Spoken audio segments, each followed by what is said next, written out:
So good day ma'am, good day everyone. So I am Mariani Siana and I am the last reporter. So today I'll be discussing the importance of rubrics, checklists, and reading skills. So we all know that these three tools, while distinct, all play vital roles in providing comprehensive feedback and ensuring effective learning. Okay, so now let's find out how important the rubric is. So rubrics are important, so they ensure the constructive alignment that we discussed in outcome-based education in chapter 2, right? With the scoring rubrics, students and teachers are clarified because they clarify for students the qualities their work should have. This point is often expressed in terms of students understanding the learning target and criteria for success. For this reason, rubrics help teachers teach, they help coordinate instruction and assessment, and they help students learn. Brookhart 2013 explains how rubrics can ensure learning.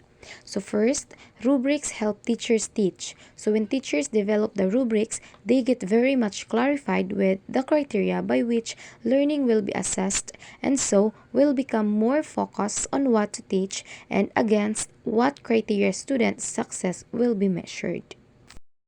So when teachers create rubrics, it forces them to clearly think about what they expect students to learn. So this helps them plan lessons better because they know exactly what to focus on and how they will measure student progress. So it brings clarity to both teaching and grading. So second, rubrics help students learn. The criteria and performance level descriptions in rubrics help students understand what performance and criterion of performance are expected of them. Okay, so with rubric, teachers can evaluate student work more consistently and objectively. So each student is assessed against the same criteria, reducing the risk of bias. Okay, so the third one is rubrics help coordinate instruction and assessment. Okay, so using the same rubric throughout a unit makes learning more connected and meaningful. So instead of jumping from one task to another with different expectations, students follow a clear and consistent set of criteria. So they get feedback, practice, improve, and apply what they've learned, all with the help of the same rubric. So this creates a smoother and more organized learning experience. So Brookhart 2013 explains most rubrics should be designed for repeated use over time on several tasks. Students are given a rubric at the beginning of a unit of instruction or an episode of work, so they tackle the work, receive feedback, practice, revise, or do another task, continue to practice, and ultimately receive a grade, all using the same rubric as their description of the criteria and the quality levels that will demonstrate learning. This path to learning is much more cohesive than a string of assignments with related different criteria. Okay, so furthermore, rubrics enhance students' or learner agency. So agency is characterized by the student's ability to set and pursue his or her own learning goals, an important ingredients for a student's success through college and careers, and most especially at the height of a pandemic when remote learning is the way to go.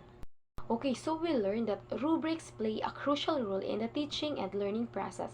So they are tools that clearly outline the criteria and standard by which student work will be assessed. So some key reason why rubrics are important is clarify expectations. So rubrics provide students with a clear understanding of what is expected in assignment or activity. So this helps guide their efforts and allows them to focus on meeting specific criteria. And it also ensure fair and objective grading, promote students' self-assessment, improve feedback, support learning and skill development, and it also save time for teachers. So rubrics now are valuable tools that enhance transparency, fairness, and learning outcomes in the classroom. So that is how why rubrics are very important. Okay, so now let's proceed to checklists and rating skills. So authentic assessment schemes apart from scoring rubrics exist in the arsenal of a teacher. So these are checklists and rating skills, which are often confused with rubrics. So checklists and rating skills differ from scoring rubrics in the sense that they lack description of performance quality, which is one of the two main characteristics of scoring rubrics. So like rubrics, checklists and rating skills, however, do have criteria. The criteria for checklist and reading skills are the list of things that you you check check or rate. So if something has been done, just check. So we use checklist. Or how often it has been done, so rating skills. We use rating scale. Okay, so now let us know more about checklist. Okay, so according to Brookhart 2013, a checklist is a list of specific characteristics with a place for marking whether that characteristic is present or absent. So checklists are used when learning outcomes are defined by the existence of an attribute. Okay, so it is most useful when the learning outcome depends on whether certain attributes or components are present rather than how well they are done. So it's not about quality but about completeness and accuracy in following instruction or meeting requirements. So a checklist is also used to make sure students have followed direction for an assignment, that they have all the required parts of some project, or that they have followed format requirements for a report. So according for Brookhart 2013. Okay, so here is an example of checklist. So as you can see in figure 12, so it is sentence skills checklist. So to show how checklists help students ensure their work meets basic requirements. So example, for a sentence to be correct, the students can check if it begins with capital letter, ends with the correct punctuation, either period, question mark, or exclamation point. So expresses a complete thought, has a naming part or subject, and a telling part, predicate. So these help learners self-monitor their work step by step before submitting it. Okay, so take note that the checklist does not evaluate the quality or the project. It just makes sure that direction have been followed and all required elements are present. So again, clarify that unlike a rubric, a checklist does not judge quality. Instead, it simply checks if elements are there or not. Okay, so here's another example of a checklist. So as you can see in figure 13, research report checklist. So the checklist may ask, is there an introduction? Is there a thesis statement or research question? Are there at least 3 sources? Is a chart or diagram included?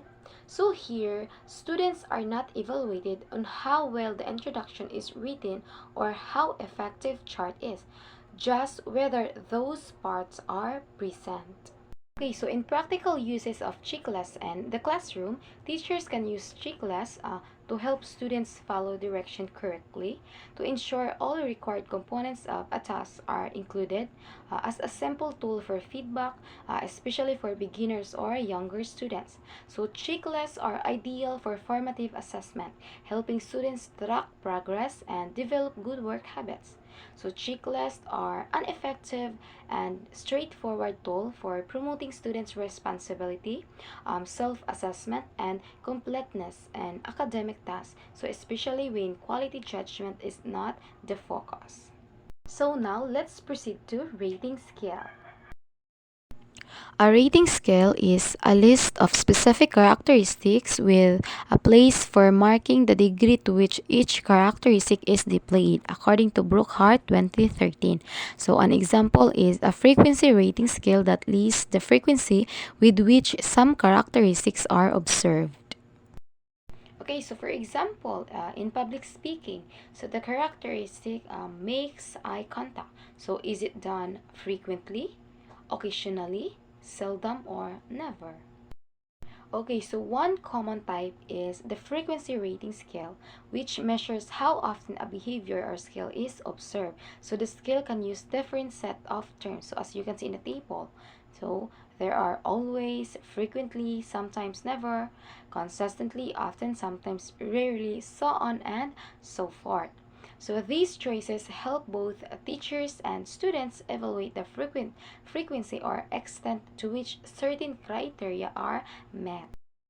Okay, so as you can see sa second column, nadala ang mga typical uses. So, for example, in student behavior or learning skills. So, how often a student follows directions, works independently, or completes homework.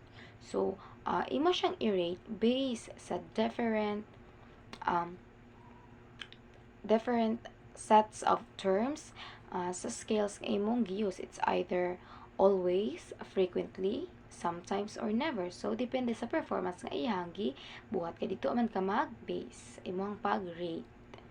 So, so on and so forth. So, as you can see sa table. Okay, so we have different type of rating skills. So, we have numerical rating skills. So, magamit kag number. So, for example, 1 to 5. Kung magbutang kag 1, it means poor. 2, fair. 3, good.